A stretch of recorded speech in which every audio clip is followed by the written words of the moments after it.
I really want to start with congrats on the movie. I thought this was very well done, and it made me very angry, and therefore it was effective.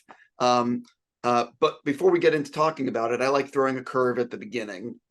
If someone has actually never seen anything that you've done before, acting wise, what is the first thing you'd like them watching and why?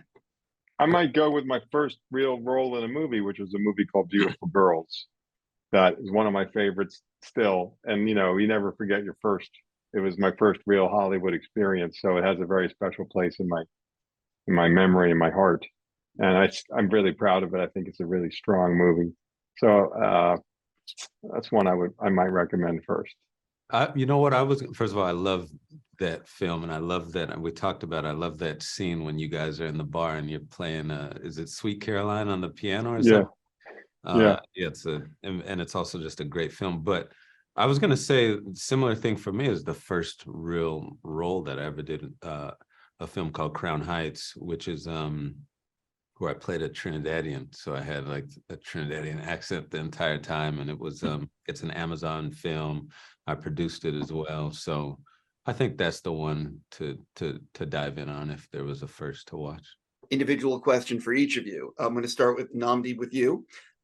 What's cooler, catching a interception in the NFL or being in a movie with Noah, Jessica, and Eddie? Why would you put me on? Won't be offended. I won't be offended, Nnamdi. They both share equal value in my heart. Is that okay? Does that work? A nice diplomatic answer. Let me help you out. I said, but as a singular moment, that moment of catch, as a singular moment, nothing can touch that, I would guess. If you won't be offended. Not at all. Yes. Yeah, that is the answer. That's my answer too, and I never even played. Yeah.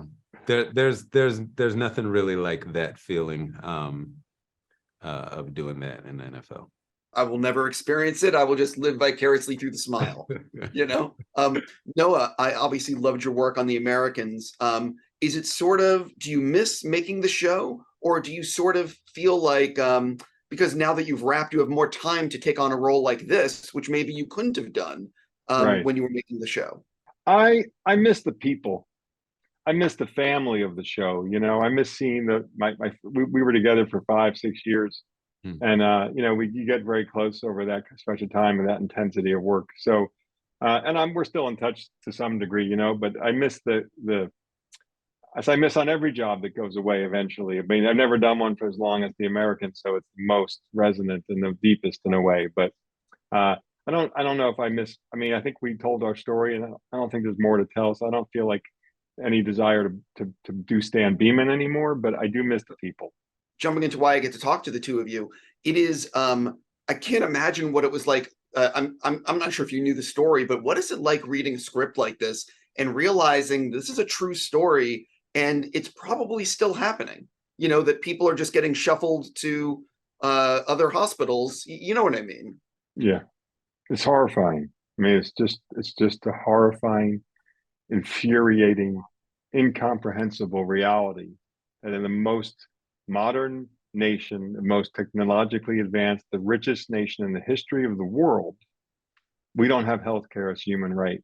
We have it as a for-profit business. It just seems criminal. In this case, literally. I completely agree with you. One of the things that I thought the film does very effective is that it doesn't focus on Charlie's motivations. It's not trying to get into the, showing the violence of it all. It is about exploring the humanity. And, Jessica's, anyway, could you sort of talk about that aspect of the film, that it's not the typical story where you know what I mean? Most films focus on the villain. It's just something that Tobias has talked about a lot, our director, just in terms of wanting to focus on the heroes in the story versus focusing on the villain. So obviously, when the film starts, you're going to find out and know that this is the guy. He's the guy that's done, that's committed these crimes. But we're not going to get into his life and sort of lionize him in some sort of way and pay that much attention to him.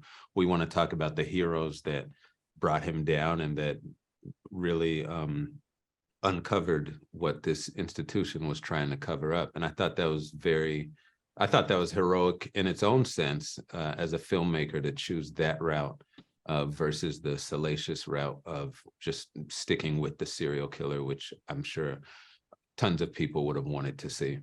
For both of you, I love learning about how actors like to work.